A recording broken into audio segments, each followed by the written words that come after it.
No, we are now. All right. Well, good. Is anybody else playing a drinking game with us? Yeah. I'm Okay. not going to say yes or no to that. No. Okay, well, I'm recording now, so you're all caught. And we're going to broadcast in 3, 2, 1. Here we go. And the webinar is live, so let's give it just a few minutes for some attendees to come on in here. How many do we have so far, Thomas? Oh, it takes a minute for everybody for the numbers to go in here. Everybody come in from the waiting room. Mm-hmm. Yes. So we're going to give it a second, but I will say hello, everybody. Thank you for joining us for tonight's HIMS answer session webinar, we're going to call it. All right. In the UK, they call it open surgery. I don't Yeah. know why. So actually, I already made a mistake. We have a Sam Taylor on here. Sam, I'm allowing you to talk right now if you want to get something in quick. You made a mistake? In what way? Oh, I allowed him to talk. So, Sam. Oh, well, hi, Sam Taylor. We're glad you're here. We know Sam Taylor, but yeah, we do. He doesn't usually say anything. That was accidental. I was working in another application, and I don't know, the raise hand gesture decided to trigger. So my apologies for that. Oh. That's okay. Well, we're glad you're here. So Great to meet you, Sam. I've emailed you back and forth. It's Jim. All right. So is everybody now muted, Thomas? Yeah, Sam's no longer able to talk. We're sorry, Sam. Sam has laryngitis now. How many people do we have so far? We got 15 in here right now. All right. Well, Not including us. Not including us, correct? okay. So we can go ahead and start. I think. Is everybody good with that? Panelists. Sounds good. Yeah, let's Sounds do great. it. All right. So good evening, everyone. Thank you for joining us for this evening's webinar. Sorry about a little bit of confusion. We typically have webinars on Wednesdays and Fridays at 2 p.m. Pacific time. And we purposely scheduled this one later just so that maybe more people could attend, after dinner, that kind of thing. And so we just kind of posted today's webinar at the normal webinar time. And I apologize to anyone who was confused by that, but thank you all for noticing your correction email that you received and for joining us tonight. So my name is Mike Tindall, and tonight I have several people with me from HIMS, and I'm just going to introduce them individually and let them talk, and then they're going to turn it back over to me, and then I'll introduce the next person, and then we will just kind of open this up and talk about a little bit of how we're going to do it, and we'll start in with questions. This is kind of a trying time for everybody. I know that for myself and Thomas and Earl, a lot of us in the company have been used to working from home. I've been working from home for the past 15 years. But, a lot of people working from home is a bit different for them. And I know that, doing distance learning and, and so we've really planned to continue doing the webinars that we're doing. And we appreciate all of you for participating in those and continue to do that as we move along throughout May and we introduce other topics throughout the month of the rest of as we move on through May. But today we're just going to kind of have anyone who has questions about any HIMS product. We just kind of want to all be available, and all of us can kind of jump in and answer your questions that you may have. I'd like to start off this evening by introducing our CEO. Randy worked for HIMS. He's been with HIMS for several years, but he started the office in the U.S. in Austin, and then he went to a different division of the company, and he did a different product.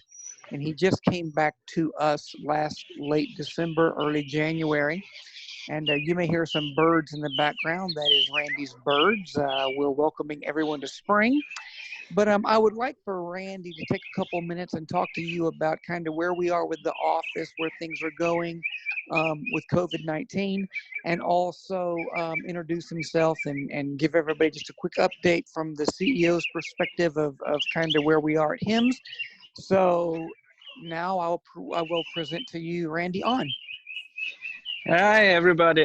My name is Randy An. Yeah, you can hear the birds singing because most of the time when I work at home right now under COVID-19, I work at my back porch. I can be kind of free from my wife and 3 other kids and my dog. So right now this is my place, my office at all. We are based in, I believe a lot of people know that we are based in Austin, Texas.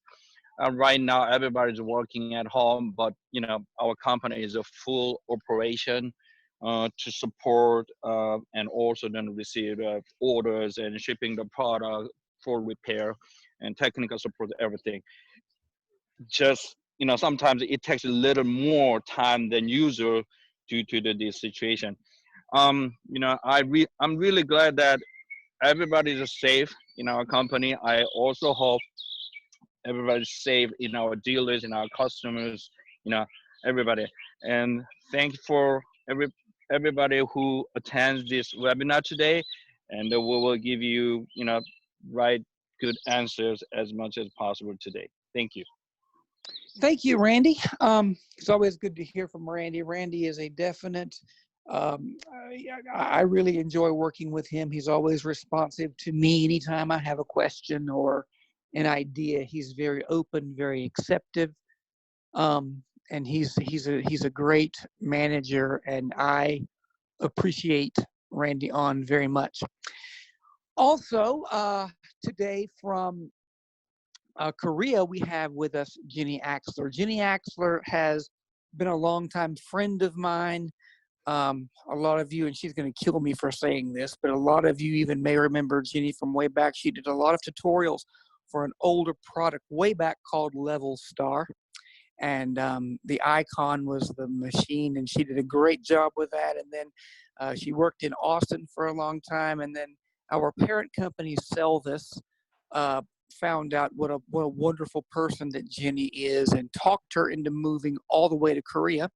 So she now works for Selvis Healthcare, and that is the parent company to HIMS, who actually makes the HIMS products are actually made there. Jenny is very involved in development of new products, all of the betas that we see, all the firmware releases, and international tech support. And none of us could really do the things that we do as well as we do them if it was not for Jenny Axler. So Jenny Axler, would you say hello to everybody? Hello, everybody. Is that all I have to say? You can say anything you want. That was actually quite the introduction. Thank you. No, I'm always happy to be here and to participate in these things to understand more about what our market needs and wants and the things that concern them. So I really appreciate HIMS Incorporated asking me to be involved and allowing me to be involved in these things. So it's great to be here. Jenny, again, we appreciate you for all that you do, and you help us all the time, and we do appreciate you. So moving on, we'll stay in the sales realm for a moment, and I just happened to move to St. Paul, Minnesota back in August of last year, right down the road, kind of street, not really, but across town, from a good friend of mine. We worked together in Freedom Scientific years ago, and then we still stayed in touch, and both of us have a lot of things in common as far as hobbies and music and that sort of thing. But Earl Harrison ran his own company for many years, did a fantastic job. And then back in 2018, Earl joined HIMS as the Midwestern Regional Sales Manager. And I'm going to give it to Earl. Hey everybody, and welcome. I am definitely the old timer of the group here. With my career dating all the way back to the Hunter Joyce days. Remember that name? A little company of 30 people that later on Informed Freedom Scientific. And I've worked for the state of Minnesota for a while, for about 4 years. I'm kind of the web accessibility police guy and assistive technology specialist. As Mike mentioned, I ran a company for about 15 years called Triumph Technology. Some of you may remember us as Handy Tech North America, and my coworker that you're going to meet a little bit later just reminded me of all the great times we had selling mobile speak and talks and other products I can't remember the name of. So thank you and welcome, and I'll be talking to you soon. Thank you, Earl. Another good friend of mine out on the western side of the US of A in Oregon. Talked about Jenny, and I said, well, the same applies for Randy and Earl too. I mean, this is a very close-knit team, all of us. We all are friends, colleagues, and we all work very closely together on a daily basis. But Thomas Simpson, anytime we need something done, he and I had this conversation today. Anytime that we need something done quickly, sometimes we go to Thomas because he just gets it done. Very ambitious guy, very good guy. He's sighted. He knows Braille quite well, knows a lot about our products. So I would like for Thomas Simpson, who is our Western Regional Sales Manager. Greet the folks, Thomas. Thank you, everybody, for having me on. It's an absolute pleasure, and I'm looking forward to this. It'll be fun, I think. Before I introduce this next gentleman, I will say that he's been with us for a good while, throughout the past years. A lot of you may know the name Jim Bolton. Jim is our senior technical support specialist, and he worked for us a number of years ago and decided he would go to work for Apple. So he went to work for Apple for a while, did a great job at Apple, and we persuaded him to come back, and I was delighted in early 2019 when I got a phone call and said, Jim Walton is thinking about joining the team again, and it truly made my day, the day I received that phone call. But Jim, before I hand it over to you, I just want to tell the folks that I know that, and I'm just going to be candid with all of you. Those of you who know me know that I am candid. We've had some issues in the past with tech support and with people getting calls back as quickly as they needed to have calls back. And we have done a lot to try to correct that situation. And I was having a conversation with Jim today, and I said, you know, over the past couple months, I've heard a lot less complaints. In fact, I don't think I've heard any complaints from anyone about anyone not getting a call back in our technical support department. And that is a lot to Jim and another gentleman's credit who we're going to talk about in a minute. But I do just want to kind of tell all of you that before we even start, that a lot of good things is happening in tech support. And so I want Jim Walton, who is our lead technician or technical support specialist, as I mentioned. Jim, tell the folks hello. Hello. As Mike said, I came down here in 2016, left in 2018, and came back in 2019. But I've got a lot of background in IT and education, and I'm able to help out with different schools if they need it for their Polaris setups and things like that, and all their devices. And I love helping everybody out when I get to talk to them. Well, thank you, Jim. That's a voice that when I'm in trouble, I enjoy hearing that voice right there. That's one of them I enjoy hearing.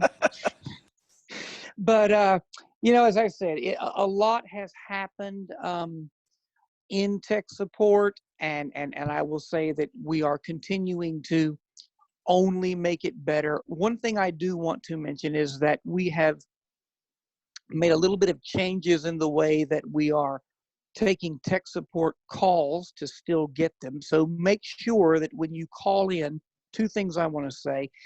If you have anonymous call block set on your phone, dial, Jim told me it was star 82. I thought it was star 67. So whichever, try one. If it doesn't work, try the other.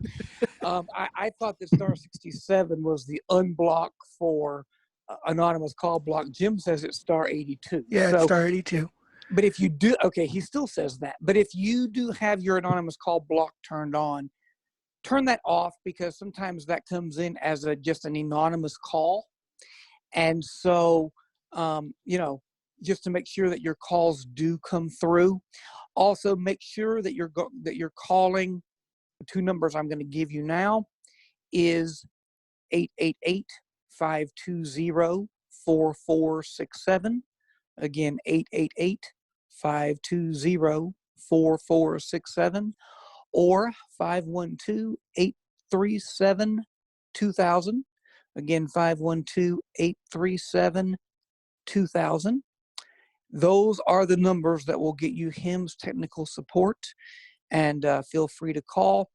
I'd like to introduce the newest member of our team, who I had the pleasure several weeks ago to train and kind of get going on all of our HIMS products, and it certainly was a pleasure to do that. Our newest member is a gentleman who moved all the way to Austin. We stole him from Oregon, out there where Thomas Simpson is.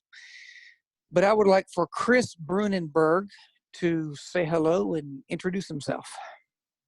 Well, hey guys, it's nice to meet everyone. I moved down here right before COVID-19 hit. So I have a background in a lot of technical training.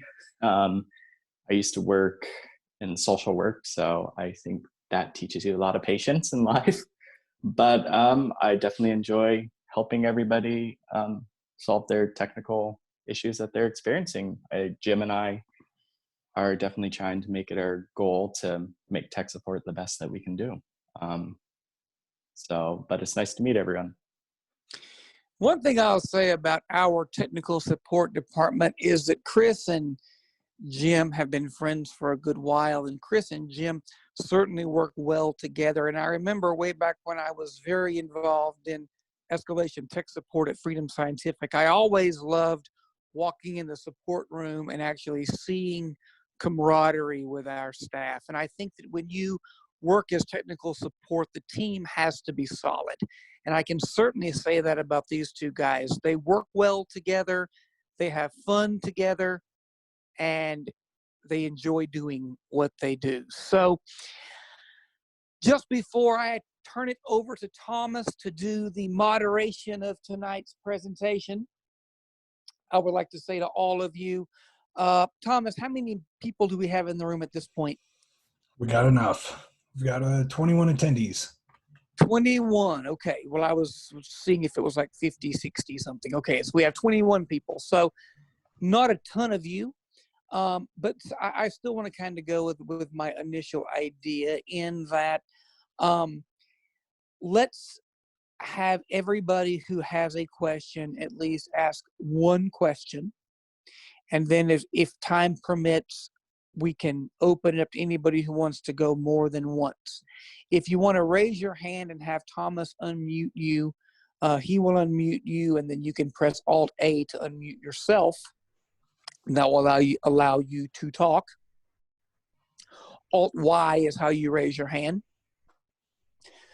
Or you can also type questions into the chat window if you do not wish to speak into the question and answer window. And Thomas will read those questions, and then we will answer them as we move along. So press Alt-Y to raise your hand, and Thomas will acknowledge you, and we will start. Take it away, Thomas. All right, like Mike said, if you have a question, go ahead and raise your hand, or go ahead and type it into the question and answer section of Zoom. So let's go ahead and get started. Liel Ben Simon, you're allowed to talk. Go ahead and unmute yourself. And Liel, I believe Hello, you're Leo. Good to see you. You've been to several of our webinars. Good to have you here. coming all the way from Israel. That's right. Hi to you all. Hello, everyone. Hello, we hear you. Good to see you. Yeah, I want to ask a question about webinar for Apple Music and Polaris and iCloud integration. If Are we going to, you want to know if you if we're can, going to please. do that? Yeah. Yeah, we do actually have one planned for streaming media. I'm not entirely sure when, I think it's next week. Okay. But we do have one where we will talk about Apple Music, Amazon Music, Netflix, all the types of streaming media on Polaris. Okay. Okay. Thanks. Sure. Thank you, Leo.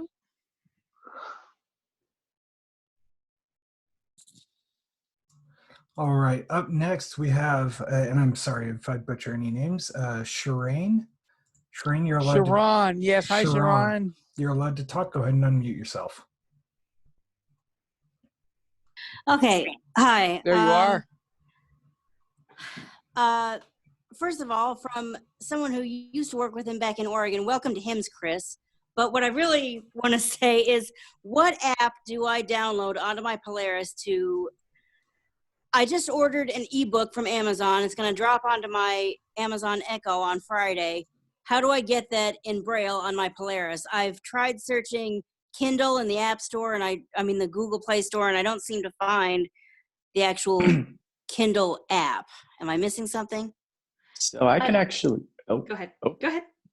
I was going to say, I actually have been testing the, it's funny you mentioned that. Jim and I were working on this a couple days ago because another customer wanted to know this. And if you send us an email tomorrow, I can actually send you instructions on how to install the Kindle app. But it's not that hard of a process to do. But Jenny, did you have something to add to that? The only other thing I would say is when you get it installed, and it took me a while to figure this out. So you can read in Braille, yes. And when you sign into Amazon, your library will automatically sync. But the thing that you need to know is that to turn pages, you need to use space.3 and space.6. And you may have to refresh the screen with F3 twice. So you'll get used to doing it where you press space.6 and F3 twice. So it's actually. I did notice that yesterday when I was testing. I was like, oh.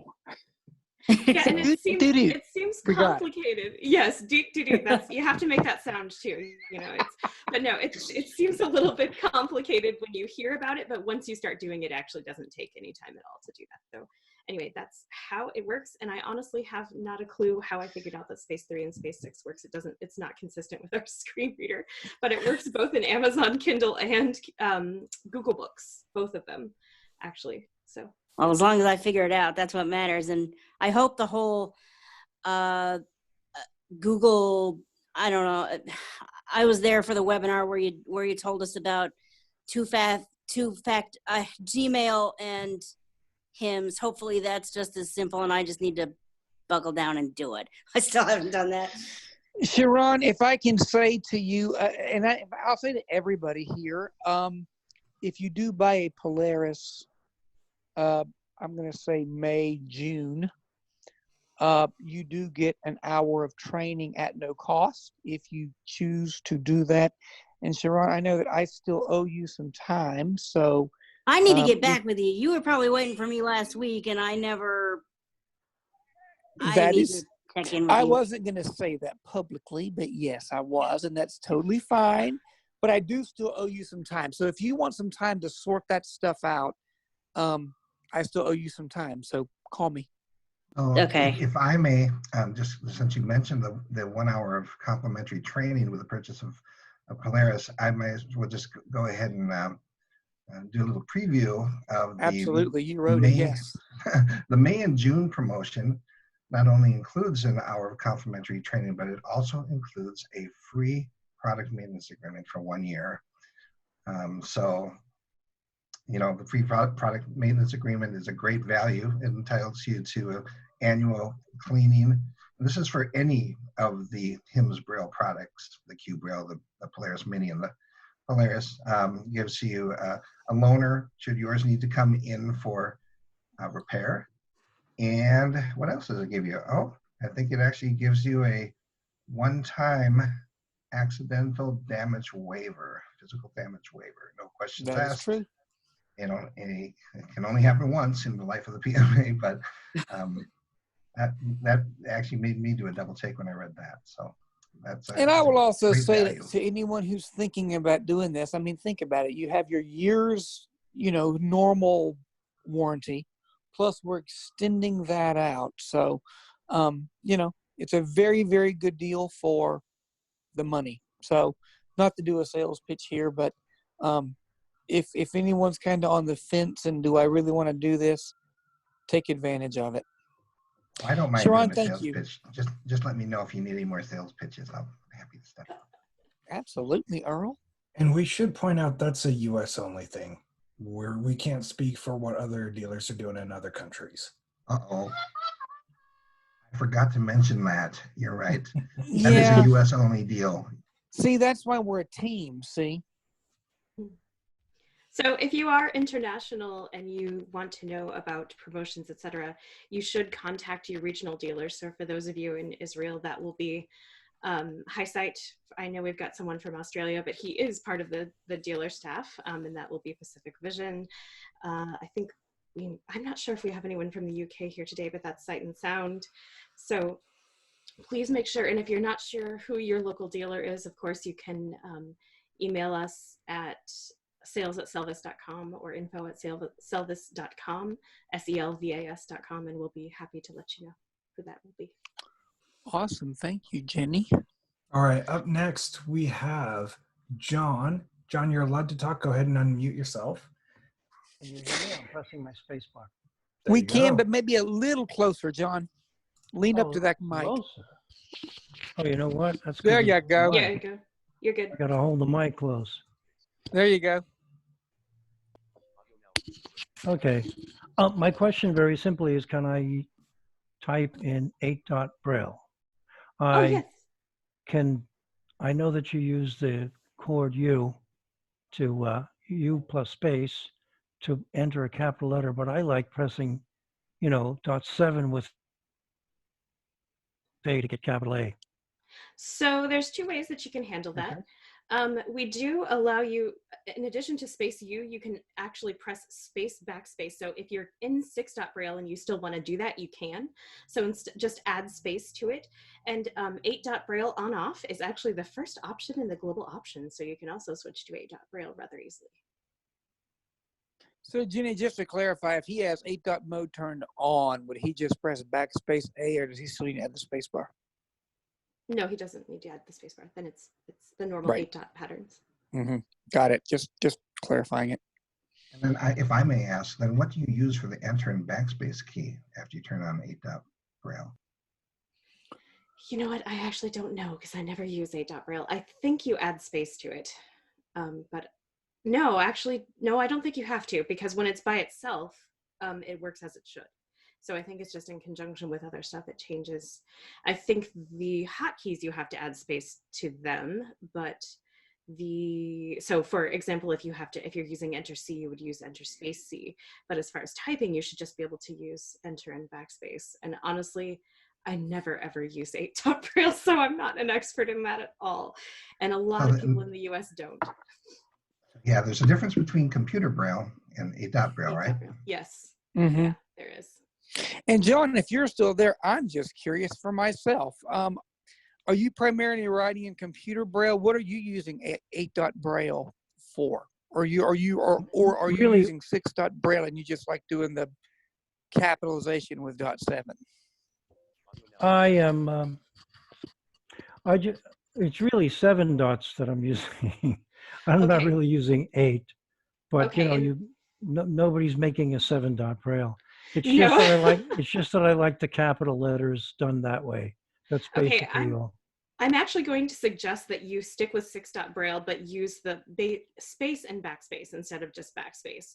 Right. That's going to be easier for you because 8-dot Braille changes the way the cursor appears. It changes all kinds of things. And generally it's only used, programmers use it, but not too many other people do in everyday life. And I do know that it's just, you do just add backspace on most devices. The reason I don't is that we use backspace only as a hotkey modifier. So we have to add the space to it, but that's what I would recommend, is just using space and backspace in your letter to make caps, and just stick with 6-dot Braille. Oh, I'll try that. Thank you. Yeah. Thank you, John. All right. Up next, we have Londa. Londa, you're allowed to talk. Go ahead and unmute yourself and ask Londa away. Peterson, welcome back. Hello. I know you There guys. you are. You guys are probably sick of me, but Not at all. I have a client who has a Polaris, who one of the things that she wants to do is to download podcasts. What do you guys recommend for a podcatcher? Or are you going to talk about that in your streaming webinar? Or do you have some kind of RSS and then play them on the media player? What's your recommendation? You know, we didn't have that planned to talk about. We can consider that's a very good question. I think I've actually tried a few of these because it has come up before. I think I actually like Google Cast the best. There's one called Pocket Casts that works okay. Again, it's one of those hit or miss ones. There are some of them that are just clunky, as some Android apps are. I will sort of test that and get back to you. And I'm actually really glad you're here, because I'm now going to answer the question that you asked me last week about your Surface too, if that's okay. It is Q&A, and you had a question about that, so I think it's appropriate. Repeat that question, Jenny, just for those who weren't here. No, she had a problem with her Q Braille and her Surface. The problem is that it's not giving it enough power, or it overcurrents. It's just not regulating. And unfortunately, though, my answer isn't all that satisfactory, because our systems engineer wasn't entirely sure, especially because you have one that works well. But what he wondered, at least as a current solution until we can sort of explore it a little bit more, do you have a USB hub that you can try? Because if you do, that should regulate the power consumption. I actually set up my Surface. I was going to say, can I jump in too? I actually have a Surface as well. And if you have the one with the USB-C port. No, I don't. Okay. I was going to say, if it's USB-A, never mind. My information won't be helpful then. Yeah. Well, Chris, go ahead though and tell us what you're going to say, Chris, because there may be someone out there with a Surface with a C port. So go ahead. Yeah. Okay. Well, the thing I've noticed with mine is the USB-C port is a full standard, and I won't bore you guys all with all the technical jumbo of it, but basically it is a full USB-C port, meaning it can do data, power, and output. But I've noticed that it seems to be not as powerful as normal USB-C ports. I don't know if that's a mislabeled thing that Microsoft is doing. I don't know if that's a fix that they're going to come out with. I have plugged the Q-Braille into the standard USB port on the right-hand side, and I'm able to charge it. So I don't know if that's something that just affects the Surface Pro 7. I do have a friend who works at Microsoft, and I'd be happy to reach out to them and ask if they have an idea. Well, she's got another Surface that works okay. It seems to be very specific to one product, so it may be an issue with the USB port in general. I tried Bluetooth, and it doesn't stay connected, and it doesn't scroll so well. Yeah, that's an issue. That's a different issue too. I tried it on another Surface, and it seems to work better.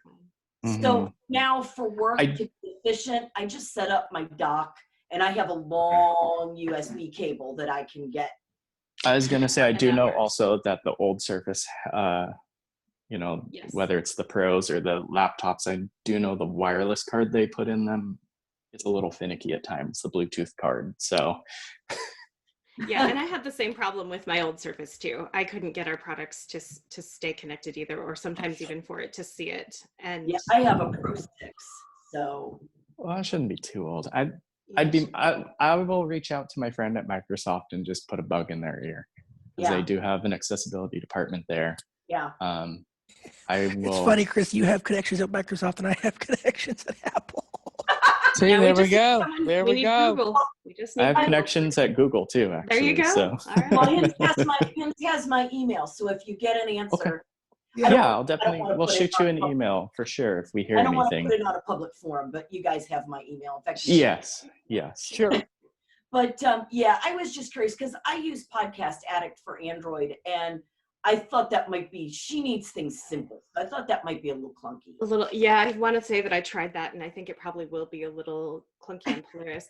I think I recently tried Google Casts, and I liked that pretty well. I was going to say, yeah, the Google Cast was one that I immediately It's thought of. pretty straightforward. Yes. It's not as, because I think I tried Podcast Addict also. I want to say that that's when I tested for the accessible apps, and it has a lot of really cool features in it, but yeah, it is kind of clunky on Polaris, but I think Google Cast is probably the simplest and most straightforward program to try.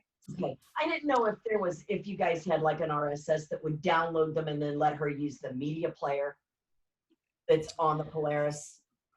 We don't now. We have it on the U2, as you probably remember, which Yeah, I might be remember why you brought it up, but we don't have a podcast search on the Polaris at this time. We don't have an RSS search on the Polaris at this time. Okay. I'll try Google Cast with her then. Okay. Well, Londa, it's always good to see you at the webinars. You've been very faithful to be here and continue to come, and we thank you. You're welcome. Thank you for having us. Absolutely. It's our pleasure. It's a lot of fun. And, you know, I mean, even for us, I think everybody here is learning things. That's why I was encouraging Chris, you know, go ahead and say what you were going to say, because somebody else might have that same kind of a question in the back of their mind. So, Thomas, what you got next? We have nobody raising their hands or typing in Q&A. We just have a lot of people listening in. Oh, Aaron. Aaron, There we you're go. allowed to talk. Oh, look at that. Aaron, Now, you're allowed Thomas, to I have talk. a question. Thomas, I have a question. Yeah, go ahead, Mike. Is there something on your screen, because you have been saying the word allowed to talk. Are you clicking something that says allowed to talk? Yes, I am. Because you used to say mute, and now you say allowed to talk. I was It's the okay. same That was my thing. question. I'm using the language. I'm using the language that Zoom gives me. Absolutely, you're doing fine. Aaron, take it away. My name is Katie. I'm Aaron's student. Can you hear me? Yeah, we can hear you. Yes. Okay, so I'm having some trouble with my email with my Polaris. It has the newest software, so I know that I don't need to update it or anything. But it's I'm set up my Gmail account on it, and it still says unable to connect to the Pop3 server. So what does that mean, and how can I fix it? Do you have Pop3 enabled on your, That's what I was about to say. PC? Yes.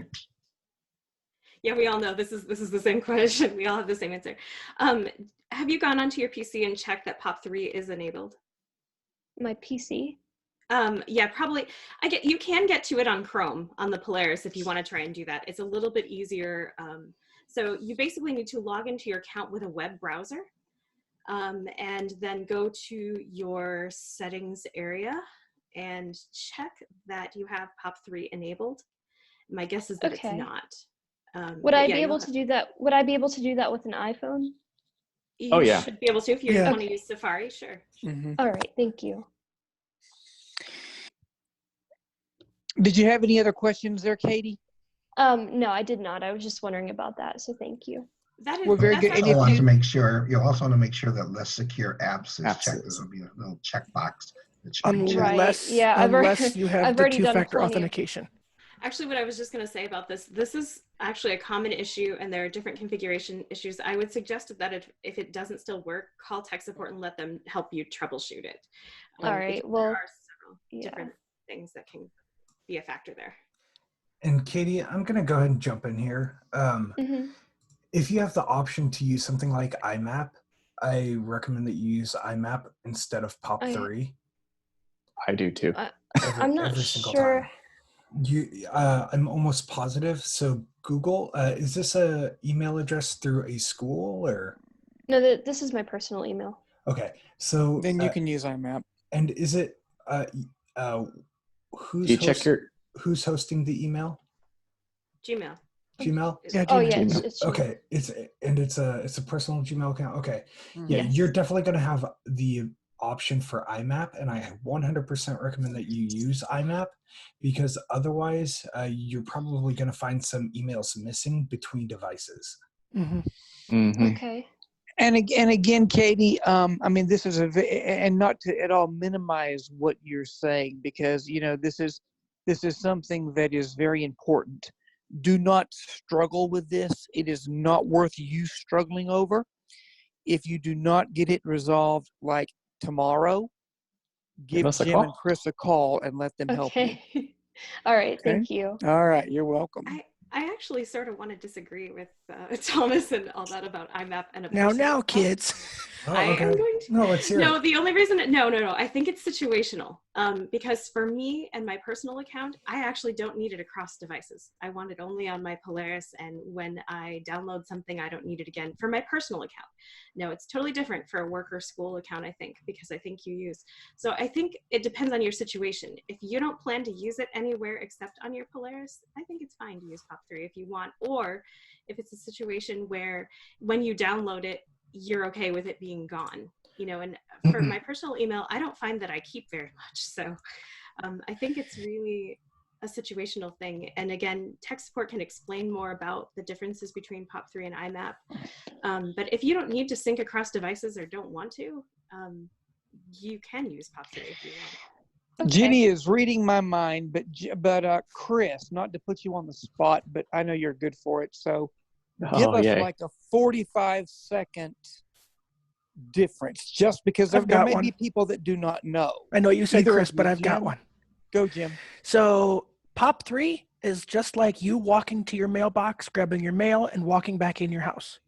IMAP is like you walking to your mailbox, making copies of your mail, and handing them to your family. Yeah. Your family in this case being multiple devices. Multiple devices, yes. Multiple devices is your family. That is the difference. And when you get rid of them on one device on IMAP, they go away on everything else. And in Pop3, okay. We always give the. Go ahead. Sorry. Good, Chris. I was going to say I always give the example of, especially if you like organizing your mail, I always recommend IMAP, because it'll basically remember that, oh, you moved this, these 30 items to this folder. But yeah. Okay. But in the end, it's your choice. Yes, we all have choices, right? All right. Thank you, Katie. I'm glad you brought that up. And again, let us know if we can further help. Do we have other questions, other hands raised there, Thomas? Yes, we do. This is going to be a hard one. We have a Bob Sweetman. This will be a hard question. Bob and Sue Sweetman, welcome to the webinar. Glad you guys are here. According to Zoom, you're allowed to talk, so go ahead and unmute yourself and ask away. Hello, Bob. I think that I already know the answer to his question. It's a definite maybe. I like that, Earl. Hello? Oh, okay. Hello. I think I'm coming through. Hi. You are. I had a question about quick support, because a lot of teachers want to be able to see what's on their student screen, especially when they're working at home. And I've installed quick support. When I press enter, I'm wondering how to quickly get to the ID. All right, I'll take this one here. I was going to say, yeah, Thomas, go.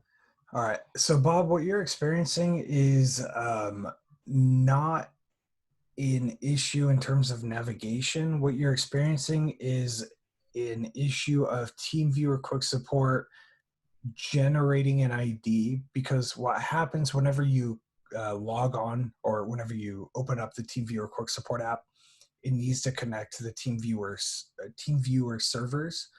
And until it does that, you're not actually going to have that ID. So if you keep pressing tab, you should get there, or F3, you should get there pretty quickly. I think it's like only 3 or 4 presses of F3. But yeah, if the number isn't showing up, that means that it's waiting for TeamViewer servers to provide you with that ID number. Now, that said, what I have found is that if you're going to be doing some screen sharing, Zoom is actually quite a bit faster. And so for the people that I'm working with doing screen sharing, I'm actually recommending Zoom over TeamViewer quite a bit more. There's a couple reasons why. Number one, it seems to be less restricted on different networks, especially within schools. So schools are allowing Zoom through a lot more than TeamViewer. Secondly, if a person has a Zoom account and they're already logged in, the number of keystrokes it takes to share a screen is quite a bit lower than it is with TeamViewer, especially if you're waiting for that ID number to be generated. And you can Chris also or communicate Jim, you guys directly. want to add?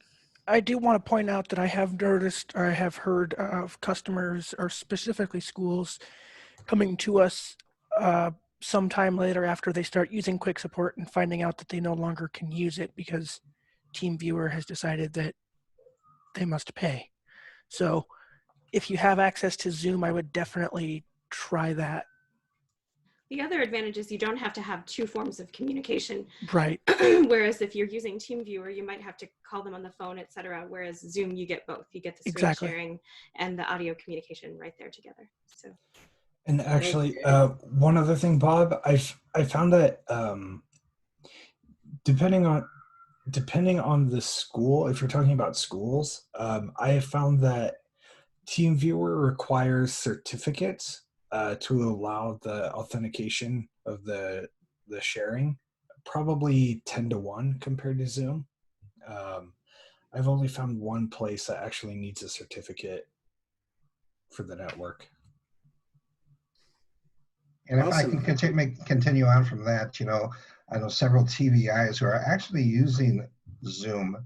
They'll log into the same meeting on two different devices so they can actually learn how to use the Polaris. They're using the Polaris and they're looking at their computer screen to see what's happening.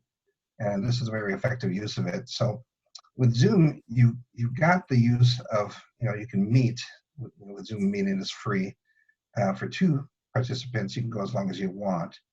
For 3 or more participants, you've got a 40-minute limit before you have to log off and log back on again for another 40 minutes, kind of like that Jaws trial.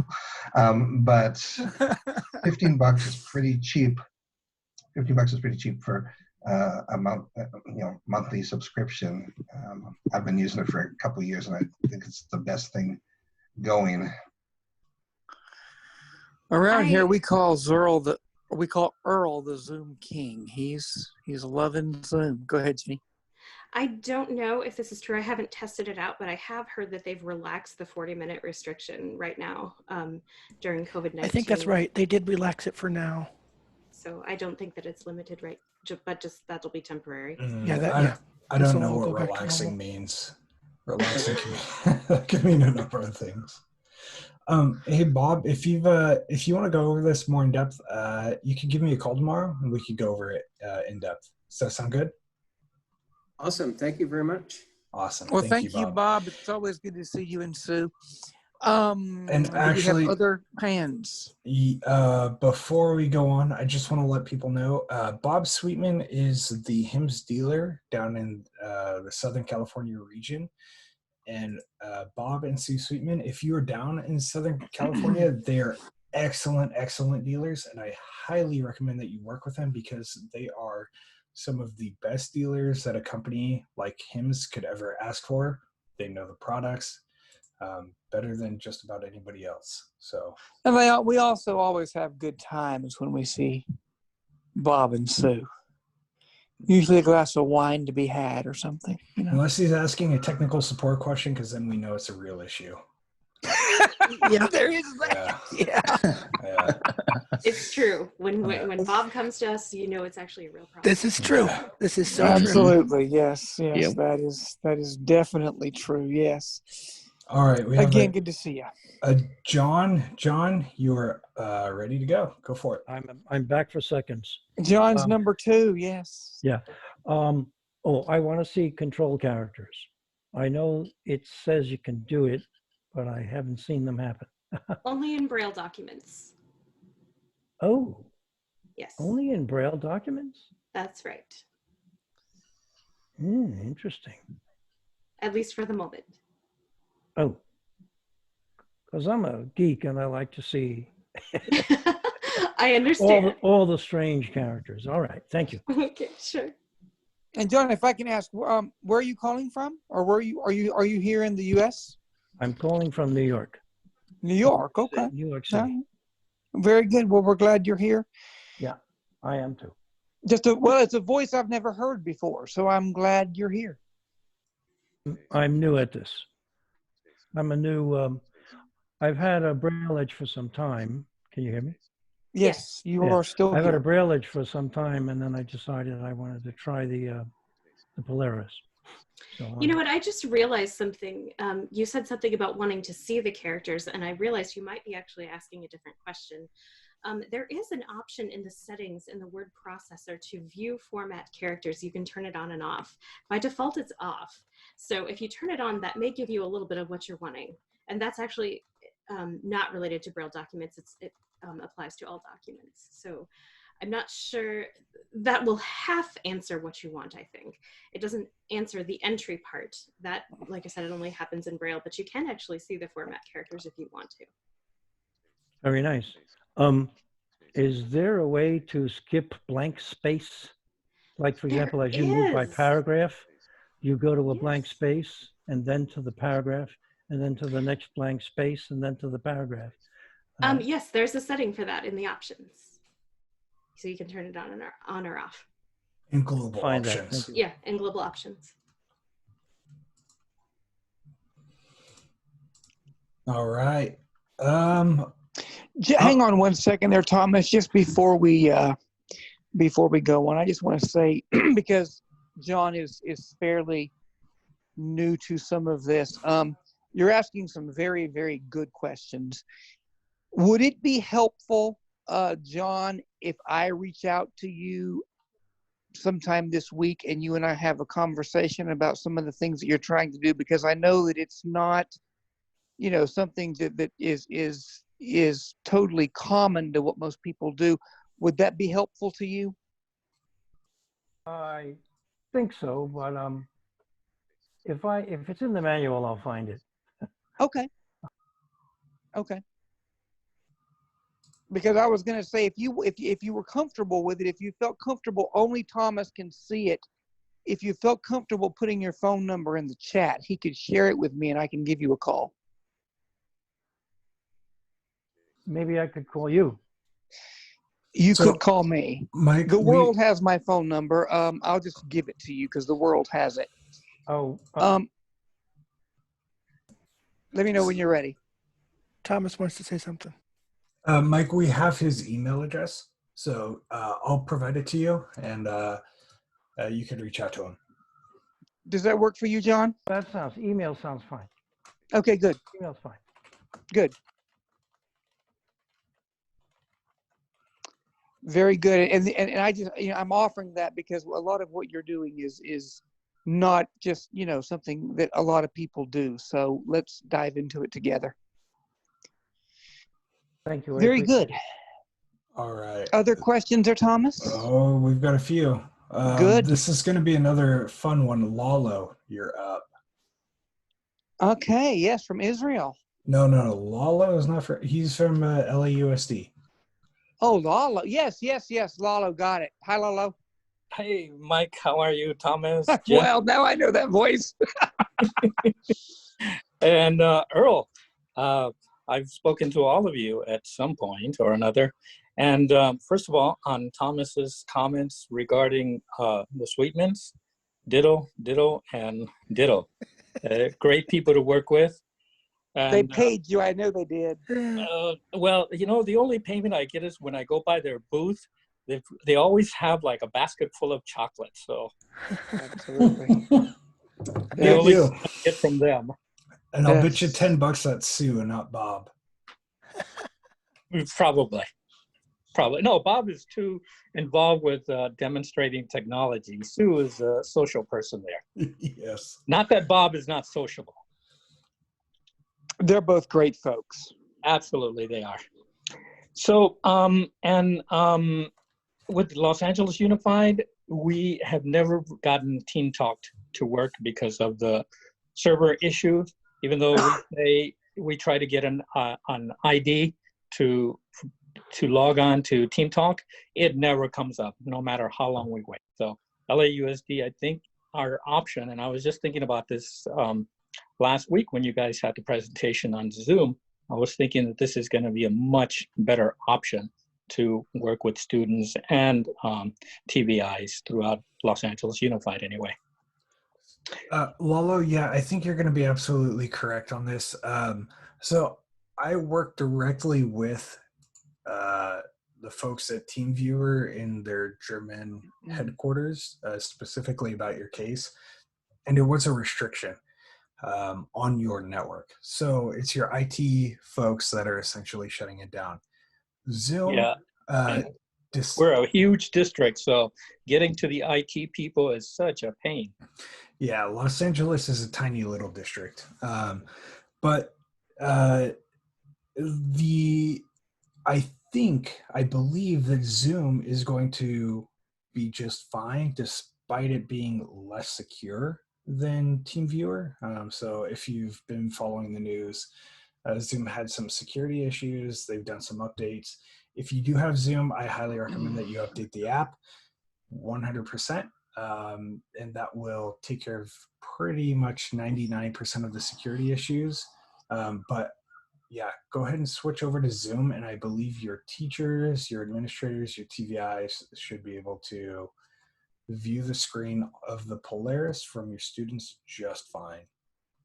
And yeah, I'm kind of looking forward to trying that, and I'm almost absolutely sure, like you, that this is going to be a much better option for us. 100%. And in fact, I think so, yes. I found that there, besides Zoom, there are actually some other options when it comes to screen sharing. So of course there's TeamViewer and Zoom. Those are both very popular options.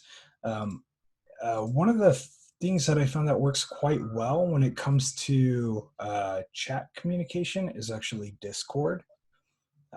That's actually a pretty good option as well.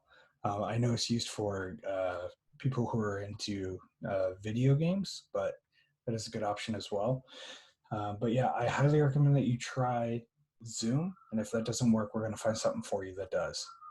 Fantastic. Thank you, Thomas.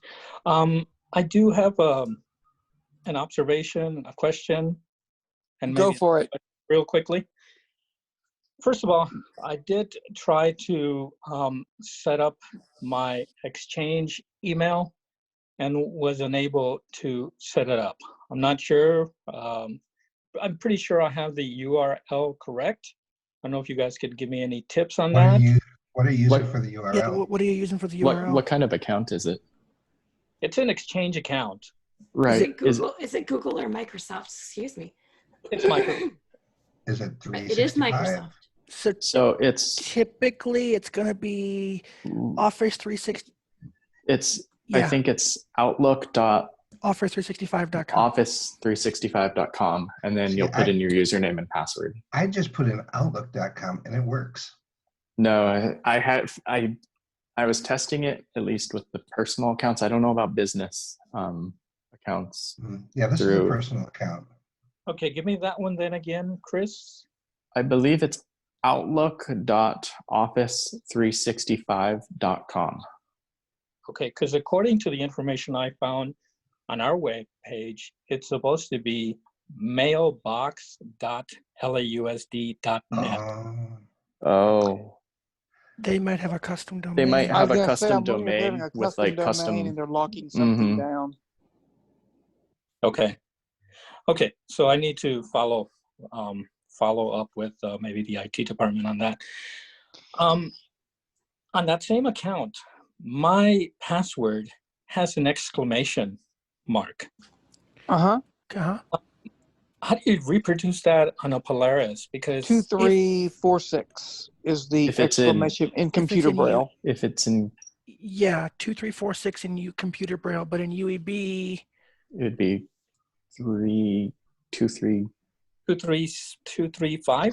235 should do it. But to be safe, I always switch over. If I'm wondering about like what's the command, do G chord and go into computer braille and write that kind of thing out. If you're wondering about something like what is the UEB command for this, and in this case in computer braille, as I said, the the 2346 is the exclamation, and in UEB actually tried 235.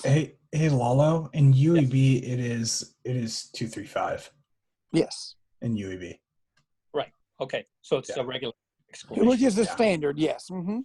Okay. Actually, I tried them both, and I wasn't getting that particular command. I wasn't getting any feedback. So I was even wondering whether I was entering the correct one or not. You may not get feedback, but it's still going to take it. It's kind of like when you write the @ sign in computer braille. Sometimes when you do U chord followed by .4, it doesn't always say @ when you press .4, but it's definitely inserted. So don't necessarily worry about it. Just trust yourself that you did it right.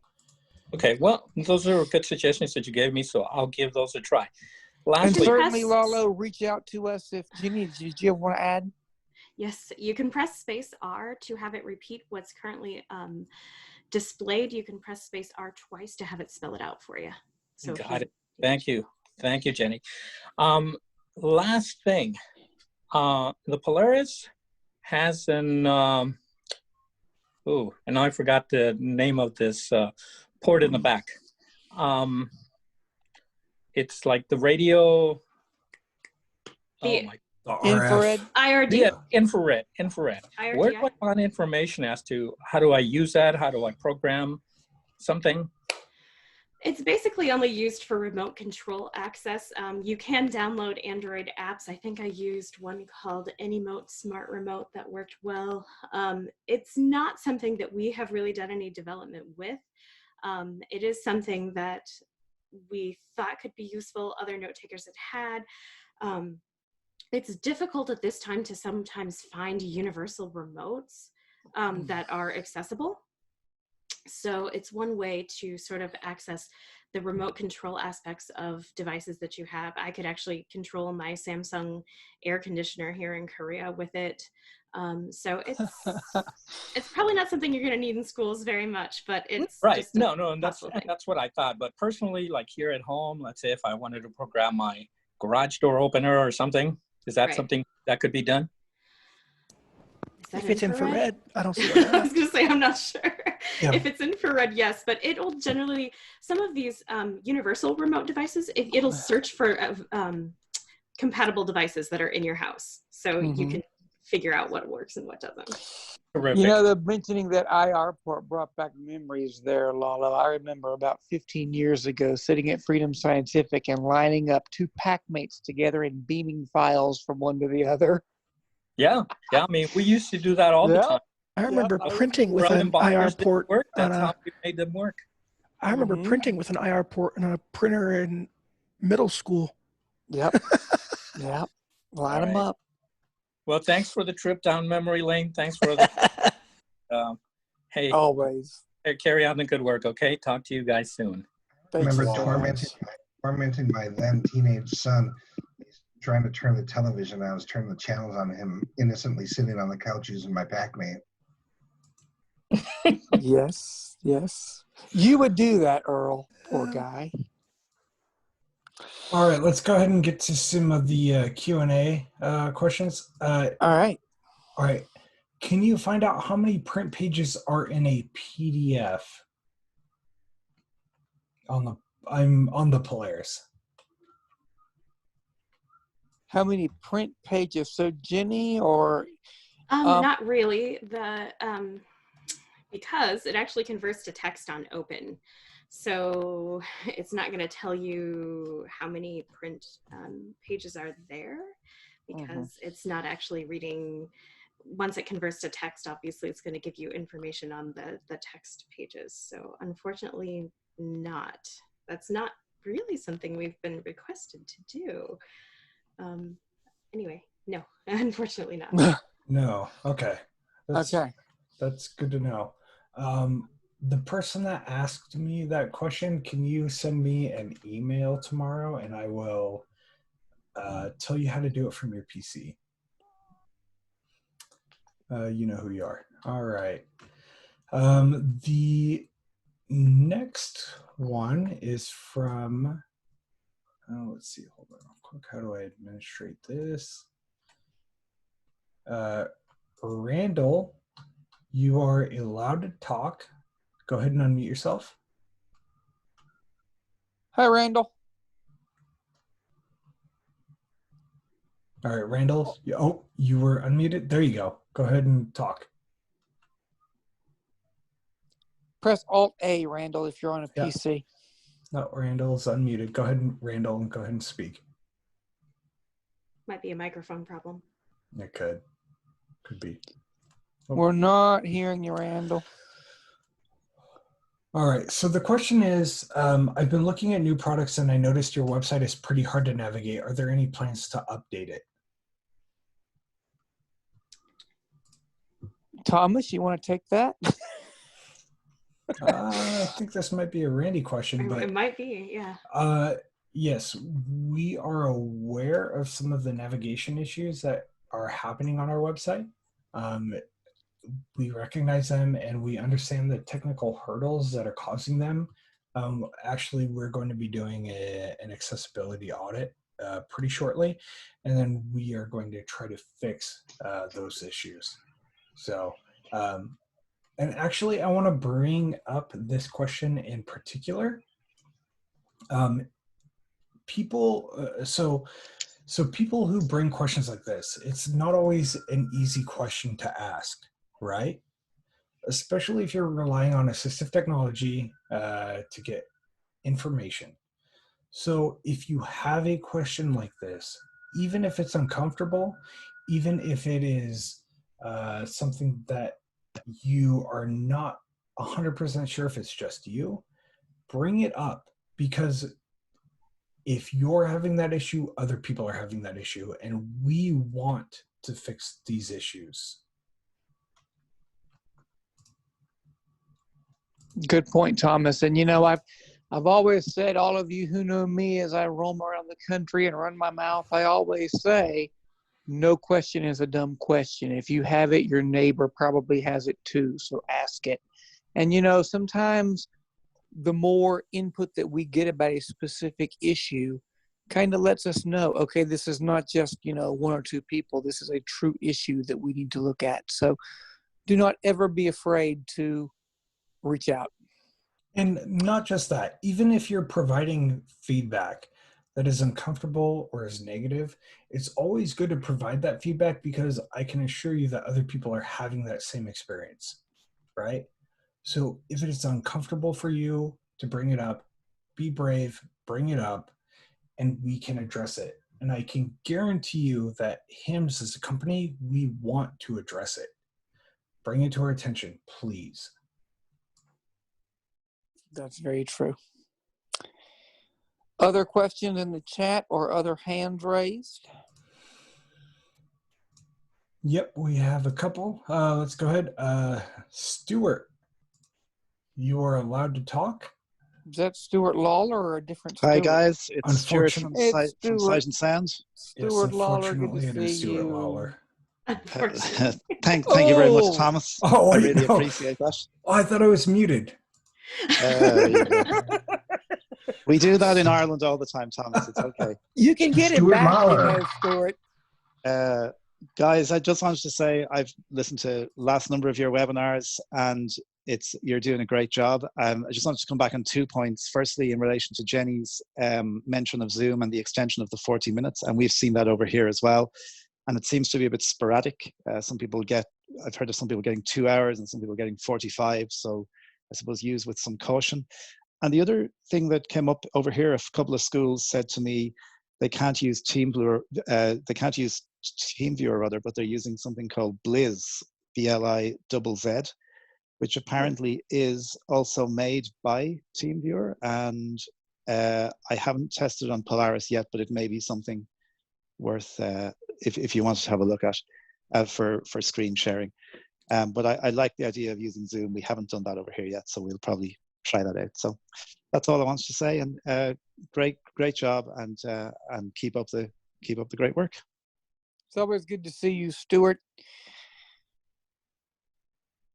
And I'll check that out for sure. Awesome. Thank you. And any more hands there, Thomas? Yep. Stuart, clicking you're away. disabled for talking. Why is that funny, guys? It's just funny. You're funny.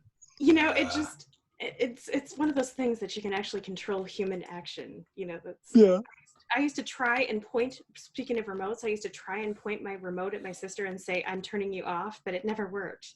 So, you know, you can actually do that. That's pretty cool. Disable from talking. There's just something about you are now enabled to talk and are You're able to allowed talk. or And that's disallowed. just, you know, it's just funny. You know what? I have a 2-year-old and a 4-year-old. I wish this was real life. Yes. Uh-huh. All right. Shireen, you are open. Go. Go ahead and unmute yourself. There you go. Okay. So kind of along the lines of bring it up because you're probably not the only person having this issue, and let's talk about it. You guys are going to hate me for bringing this up. But We're not. Bring it up. Mike, you and I chatted about this, and in the name of like telling everybody about it, I am not the only one that has a Polaris who likes to eat text for lunch.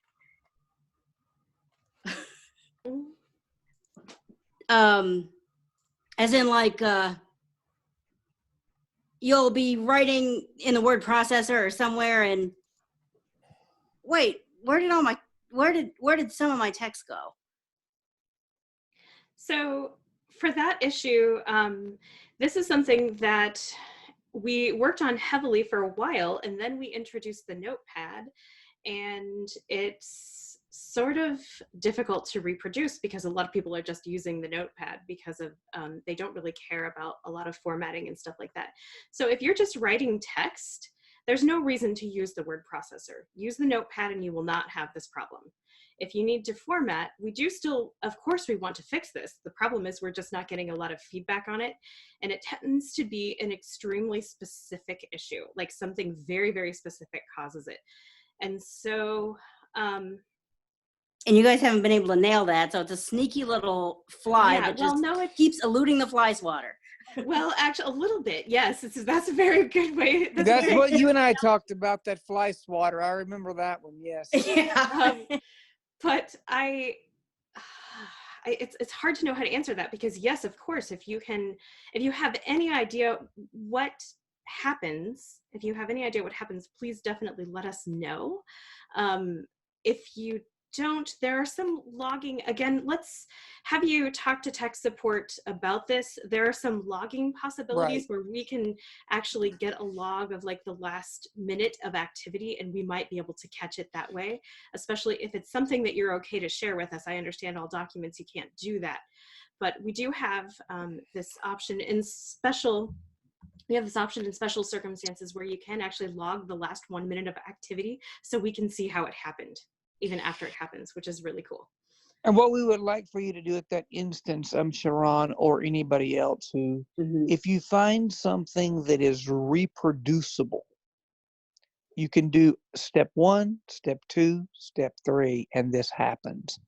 That's the time that we want to log. If it's something that can readily be reproduced by doing step 1, not. Step 2, step 3, no? No, what you're talking about, that's why we have the log when you don't know exactly what happened. So that's actually not correct. We have the log of the last one minute of activity for instances where you don't know what's going on. You do have to be running, I think you have to be running special firmware though for that. In fact, I know you do. So if this is something that's happening to you a lot, we can actually give you that so that you can try it and you're able to do that. But no, the whole point of the log is when you don't exactly know what you did. So Well, we it's can- actually kind of really, you know, I just got my Polaris recently, and it really was. I mean, I'm actually falling back on my old U2 that probably needs to either be cleaned or I don't know. It needs to go in for some kind of like probably routine maintenance. But I'm holding on to it as my writing. I mean, I'm a writer. I'll just say it. And because of that little bug, I was kind of I hate to say deterred from the Braille Sense Polaris, but it kind of yeah, it's an everyday did it to function. me. But do you format your text though, or do you just use plain text files mostly? No, I don't have a problem with using the notepad. I actually did have even a line seem to disappear even in the notepad, but it sounds like out of the two potential word processors, notepad is I was told the notepad was at least more reliable. You know, yeah. In fact, if it happened, it wouldn't happen as often in the notepad. So if I'm going to use the Polaris, I'm definitely going to be more interested in using the notepad because I don't care DOCX from TXT. You know, it's just text. It's not. Okay. Yeah. In that instance, I would definitely use the notepad, and we don't generally have issues with disappearing text there. There are a couple of strange things that I've seen recently, but they're really rare. So yeah, you're going to have a lot more stability. And I think in the notepad, if something does happen, you will be able to reproduce and know how it happens. What is happening in the word processor is related to conflicts between formatting with the Polaris Office Editor and Braille translation. So in the notepad, that's actually a non-issue because we're not using the Polaris Office Editor at all. So I would highly recommend using that. The other thing that you can do if you do need to format text, create it in the notepad, then open it in the word processor and format it for those of you who do need to do that. And again, we will try, I'm not saying that this is going to be a permanent solution. This is the right now solution for better stability so that people are not losing data. Of course, we do want until we can figure out how to fix it, which again, that sneaky little dragonfly or sneaky little gnat or sneaky little whatever it is, pain in the butt bug will not succumb to the exterminator. Well, they're different ones, and that's the problem. They are very specific, but it can be different situations. And like I said, it is related to conflicts between the Braille translator and formatting and stuff with the Polaris Office viewer and editor. So that's what's going on. And sometimes a weird Braille translation thing will throw it off entirely. So it is really, really specific. So all we can do is fix each case as we see it. And that's where you're not always going to know specifically, what did I just do? I just, all of a sudden something changed. So that's where the previous one. The log comes in. Yep. Okay. Well, thank you, Sharon, for bringing that to our attention. Yeah. And actually, Jenny, for those who may not be aware, what is the difference between the notepad and the word processor? The word processor does use the Polaris Office Editor. It allows for formatting. It supports only doc and docx and also PowerPoint. The notepad supports all other formats, text, Braille. It will actually support doc and docx too. So it'll support doc, docx, Braille, PDF, BRF, TXT, RTF, anything. The notepad will strip all formatting though when it's open. It is just a text editor. So you can save and open a doc or docx, but there will be no formatting in it. So it's basically the difference between a formatting, a word processor where you can deal with format and style. Oh, the other thing is the word processor is the only one that will do math. So if you need to do math or deal with PowerPoint, you do have to use the word processor. And again, if you want formatting, the notepad is pretty much all file types except PowerPoint. And it will not do math. The other difference is you can print from the word processor, you can emboss from the notepad. And there is an export function in the word processor. If you need to emboss that file, you can export it to Braille and then you can deal with it from the notepad also. So it is explained in the manual and the introductions of each program. If you need to recheck that information, it is available in the introductions to both of those programs. So while we're addressing that word processor issues, I'm noticing that there is a question from Sam Taylor regarding the Polaris, wondering if there are plans to include a compressed, rather a reading mode, so that the word processor apps will not need to show a blank line when when it encounters the new line character. So compressed reading mode is basically to eliminate blank lines during reading. We can't do it in the word processor. I'm not sure about the notepad. It may be possible there now that we have the notepad, but it's not possible in the word processor because of the Polaris Office Editor. It would be a serious incompatibility and would cause even more problems. So unfortunately, we're not able to do it there. So yes, no question. Answer is no. Well, yes and no, as our Thomas likes to say. So yes possibly and no, or maybe, right? Possibly in the notepad, but I'll check on that. But not the word processor. Yes and no is a very valid answer. Yeah, Thomas has this thing here. In the company, we'll say, Thomas, blah, blah, blah. He'll say yes and no. And Earl and I, and we're like, what kind of an answer is yes and no? He loves to say yes and no. Do we have other questions, Thomas? Yes, we do. Well, yes and no. See, there you go. I knew he was going to do it. All right, Randall, you are allowed to speak. Go Okay, ahead and Randall, we're going unmute to try it yourself. again. There you go. You're Any unmuted. luck this time?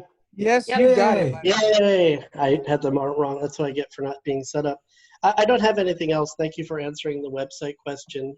And I put my email in the chat if you have additional questions about it. I tried it with a few different screen readers. So that's all I got. Thanks. So go ahead and please bring it up again. Go ahead and ask your question again. So I was looking at new products. The Braille display I use at work is getting a bit long in the tooth. And so I was looking at new products and being diplomatic, navigating the website was a bit tricky. I see there's a lot of list markup, not as many regions, things like that. And it actually sounded like the name of the device said deleted. It said something like, quote, something Polaris, quote, deleted. So I found that a bit interesting. So I was guessing you were in the middle of an upgrade or something like that. So that's the overall. You're talking about that you're navigating the HIMS-Inc. Correct. website with a Braille display, correct? Braille display and audio, yeah. So I had some. Okay, yeah, okay. Yeah. Got it. So that's the best data I can provide. I hope that's helpful. Thank you. Yeah. No All right. So yeah, as we mentioned before, it's something that we are going to address. Let me go ahead and disable talking so we don't have feedback here. Randy, do you want to go ahead and address that? Yeah. It has been delayed a little bit, but actually Thomas and I'm, looking into the possible change of our webpage. And I would like to make it, simpler and more accessible to give you the, better information on our, HIMS Inc. webpage. And also we would like to have another, support webpage, which is mainly designed for the, all the, support training materials and, how to questions, all those kind of things. It would be the separate webpage, but I really appreciate it, for the feedback and information about the, current webpage. And yeah, because of kind of, it's my fault, and I should have prepared more and quickly moved on to this changing of the webpage. But yes, we have a plan. And I believe that we would have a better webpage in terms of the easy access and better information, more information about our product and company. And I will also say, to echo what Randy just said, since he brought this up himself, I will take the liberty to say that we are also having internal discussions already about what that training page and tech support page is, what we want that to look like. So this is something that we definitely are taking seriously.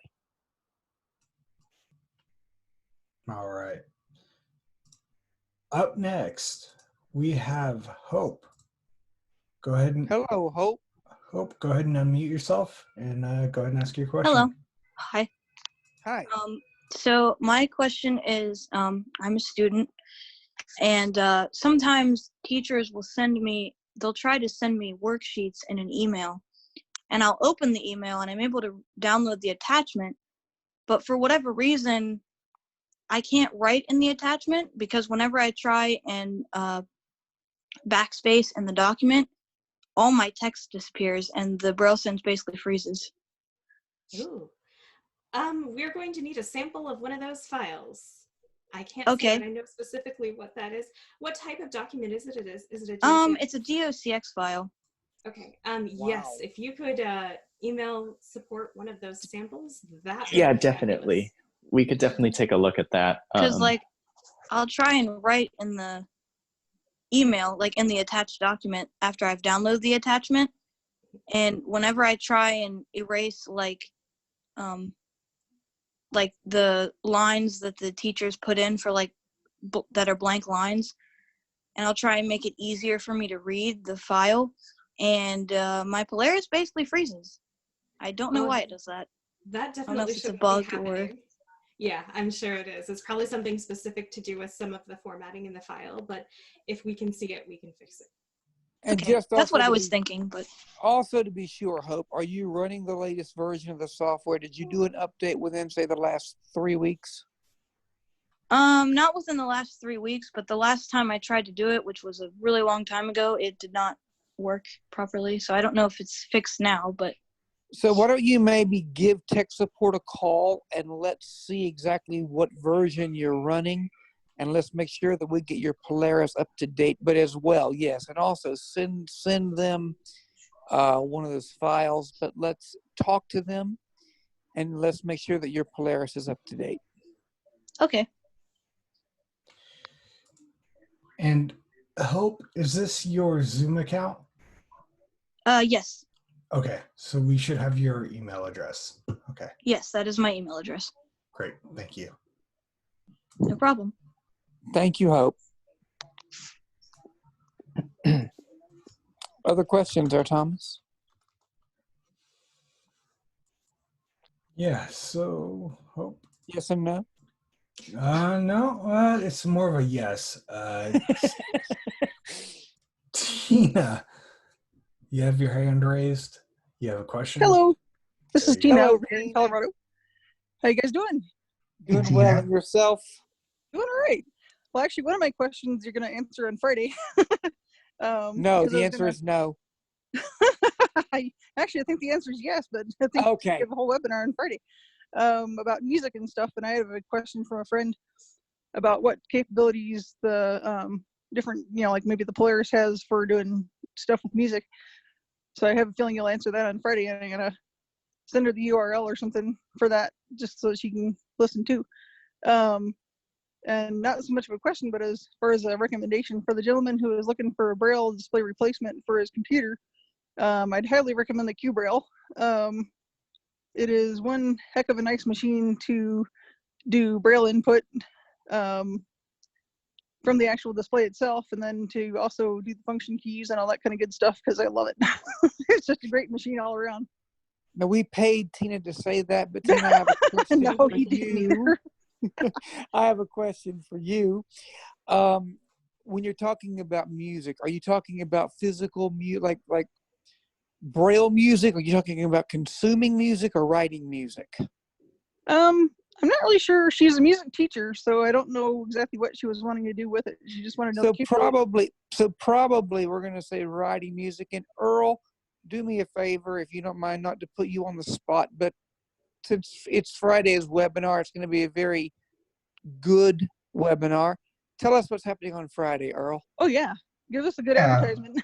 Yeah, I was working with Bill McCann earlier today, and working with the QBraille with the suite of music authoring software that he actually develops, one called Good Feel Braille Translation. It's actually a software program where you don't even have to know how to read Braille to use it and to create music braille. He also has a program called Lime Aloud, where he uses the Lime software. It's a composition program, and he uses the QBraille along with that to actually navigate and edit musical scores. He's going to be using a thing called Sharp Eye, which is a music OCR program. You scan a sheet of music into Lime, and then you can actually go, make error corrections, because like with literary OCR, there tends to be errors from time to time, things like that. Also, it's worth mentioning that if your friend is really into reading music braille, the Polaris and the QBraille are the only devices that have support for the GF, the Good Feel file formats. That was implemented sometime in the last 6 months. And so you can actually have your music scores on a Braille display like the QBraille with you without having to be connected to anything. So those are just a few things. As a professional musician myself, and I guess I mean that I still keep my day job, but I do play from time to time out. I actually do fire, I record all my own backing tracks, and I actually do fire those music tracks completely using Braille from stage, and it sounds like there's a band up there playing. I'm playing either guitar or keyboards along with it, and it's very smooth, very quick access to the things that I need access to, set lists and things like that. So, wow, is that being covered on Friday? We're gonna let Bill McCann steer this, but we might touch on it a little bit. He's actually Holy done cow, a that's video cool. about it, though. What's that? Earl's Oh, actually done a video about it. I did do a little YouTube video. If you go to hims-inc.com and then you bring up your list of links and go press Y for YouTube, you can go right there and see all the stuff that we've got sitting out there. So that, Oh, wow. yeah, including the entertainment. Thank you much. I think Polaris I'll and just have to come Performance, to I the think it's called. webinar because I'm not They do- exactly sure. Yeah. Oh, absolutely. What is it? It's called, well, the video is called Polaris and Performance that I did, and but definitely cool. show up on Friday. We'd love to have you. And I will say I have been to see Earl perform, and seeing him do it with the Polaris and what he does live is quite fun to watch. And as he said, Friday is going to be a very good webinar. So for anyone who has any musical interest at all, we did put that up today about that webinar. So make sure that you register for it, and it will be back at the original 2 o'clock Pacific, 4 Central, 5 Eastern time slot that we usually have webinars this coming Friday. Thomas, other questions? Yep. Leo, you're allowed to talk. Go ahead and unmute yourself. Okay, I love it. Hi again. Yes. I would like to ask a question about Polaris and JAWS. There are comments with braille display with JAWS. Yes, I can actually send you. Where can I find? I can send you the lists. Okay. I'm not sure if they're uploaded anywhere, but I can definitely send you the lists of, and I know you asked about QBraille too, so I can send you both. Thomas, if you can just shoot me his email, that would be great, and I'll handle that. Do you see my emails? My mail? Should be. Thomas, do you have it? Yes, I do. Okay. Yeah, So okay. Thanks. he'll shoot me your email, and I will take care of that for you. Thank you very much. So Thomas needs the stop crying switch right now, I see. Yes, Thomas? We're all There's a reason I'm muted. That's, yeah, you're Aw. fine. You're fine. Yes. They're so cute. I know. Very good. So other questions there, Thomas? Let's see. We have, okay, comment. So somebody wrote, I'm a musician, was very pleased to discover the GF format. I'm also a novice programmer, hobby not pro. I was pleased to have access to .py and .pl, .bas, and others. So thank you very much for that kind comment. Thank you. Well, I would certainly like to say one more chance before we sign off. Anybody want to ask another question? Seconds or thirds? Yep. If you have a question, go ahead and raise that hand. Go ahead and type it into the Q&A. Before we go, excuse me. Yes, ma'am. As we do have several internationals here, I did want to comment that Sell This does actually have some holidays. So you may, if you can't get a hold of us, or if we're not able to get back to you as soon as we normally would, that is the reason. There are holidays actually today and tomorrow, Thursday and Friday, actually, Korea time. And then a lot of people are taking off Monday because Tuesday is also a holiday. So many people will be actually off and out of work. So if you need us and we're not getting back to you, that's why. All right. Thank so you we've got very much. Oh, Go ahead, Thomas. No, we're not done. No, I was giving it back to you, Thomas. Tina, go ahead. Hi there. I was just going to say thank you guys so much for doing all these webinars and things. I've listened to a good number of them now, and I just really appreciate all the information that you guys are sharing, and you guys make yourself available probably above and beyond the Call of Duty to give this as an outlet for people to get the questions answered and stuff. Well, I do want to say that I appreciate all of you. You know, if it were not for you guys participating in these webinars, it would be kind of useless for us to do them. And I do want to say, if this type of an open format is something that you guys have found helpful tonight, and you would like to see us do it again, everybody who would like that, just quickly raise your hand, and let Thomas just kind of observe if you found tonight helpful. Sure, count me in.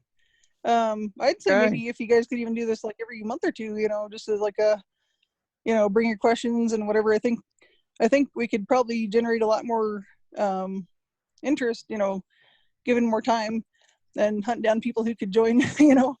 Yes. I'm thinking maybe if we did it either bi-monthly or quarterly for sure, that it would be a. That'd be great. Lots of hands going up. Lots of hands going up. Okay, that's good. A lot of them. All right, well, good. So then there's our answer. Well, thanks again. Thank you, Tina. So up next, we have Hope. All right, Hope. Hope, you're allowed to talk. Go ahead and unmute yourself. Hey, so my question was, if I wanted to email you or someone one of those files, what email would I email it to? You would send that to support@hims-inc.com. Okay. You beat me to it, Jim. Jim was like on the button. He was right there. Yeah, Yes, he sir. got it pretty quickly. Thanks, Jim. All right.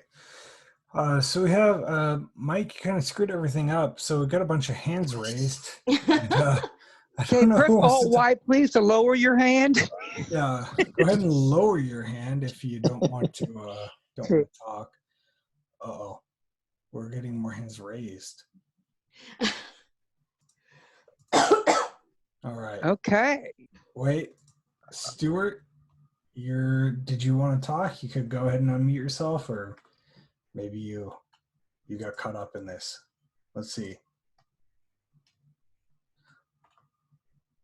Stuart, go ahead and unmute yourself. No, he bailed out. All right, Stuart Lawler does not want to talk. Sorry, it's my fault. I could have said Thomas, unmute everybody, and all in favor say aye, but I didn't want to go there either. So, are people now lowering their hands, Thomas?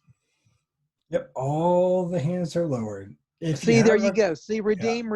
There we go. Now, if anybody does have another question, raise your hand. Only one person at a time. All right, here we go. I know we had one. All right, John, go ahead. John. Unmute yourself and ask away. Yeah. My big question is, I know the manual covers this, but I want to transfer files between my device and my computer wirelessly. Is that possible? Yes. Can I use How, Wi-Fi? in several or- ways. I know Bluetooth does it. Can I use Wi-Fi? Yeah, Go I ahead. mean, there's a bunch of different ways. Oh, look at that. Honestly, the way that I recommend doing it is with Google Drive. Yeah. Okay. That would be I I'm think, the having easiest Google. I'm one. having Google issues. Maybe when we talk, we'll straighten these out. Yeah, again, and I'm very serious about this, John. If you don't mind, I'm going to have Thomas email me, and when we're done with the webinar tonight, I will send you my phone number, because I'd really rather talk to you if you're willing than to do it Great. by Yeah, sure. email. Sure. Let's just have a conversation. Sure. If you need to do it quickly, though, if you just connect directly with the micro USB cable to your computer, at least that will Oh. get it done for the moment. I mean, I understand that you would like to have a wireless way to do it in general, but as far as you just got a new Polaris, I understand that. So if you need to do a major file dump over to it, you might just connect via USB, and it'll show up as it's a media transfer protocol. It's not mass storage device, but you can actually, so it'll show up like any Android phone, but you can copy and paste directly using Windows File Explorer. So to get your Okey-doke. initial file dump done, that might be the way to go. And then from there, Right. yes, I get it. So for a long deal, it's that way, but for shorts, it's okay to use oh, wireless. sure. Oh, well, and it's okay even for a big file dump if you want. I was just thinking for convenience and, for speed and everything else, just to get a lot of files at once, you might want to, but Yeah. of course, and he'll get you set up. There, like I said, there are different ways, but because we have direct Google Drive integration with the Polaris File Explorer, that is actually one of the easiest ways. Thomas is right. I will just quickly say that a couple years ago, I did this thing where I was this like multi-track recording, and it was a pretty big thing. And I was looking on my Google Drive the other day from my Polaris, and I found it, and it was amazing. And I was just like, wow! And I downloaded it right to my Polaris, and it was just really cool. It was just right there. So Google Drive is, just quickly to tell everyone, we've really made it easy to utilize Google Drive and the Google Classroom with the Polaris. You can use Google Classroom itself as a standalone app that is accessible, but we've made it very simple, and we've done a webinar on that. If you want to go up on the website, take a look at it. We've done a webinar on how to utilize our Google Drive. Mm. Thank you, John. Other questions there? To add to that, I just want to say my preferred method of transferring files is with that Google Drive app. It really is. So, all right. Do we have any other questions? Raise your hand or type into the Q&A.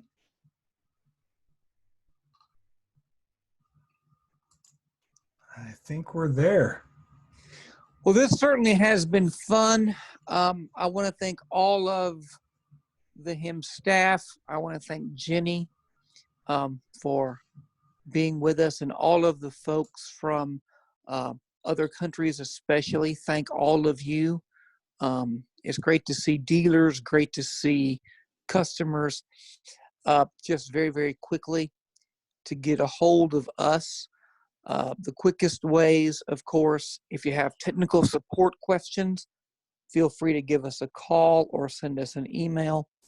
Phone numbers: 888-520-4467.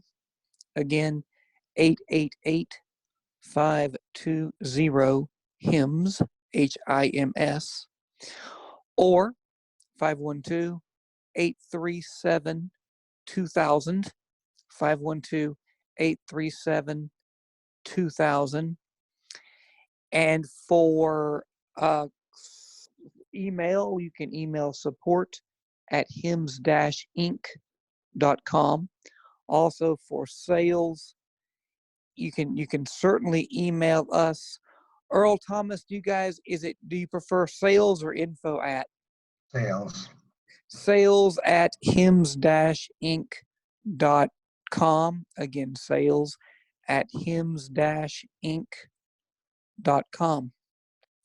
Thank all of you for being here, and this is something that I certainly have enjoyed. I hope all of you have, and we'll certainly do it again. Good night, everybody.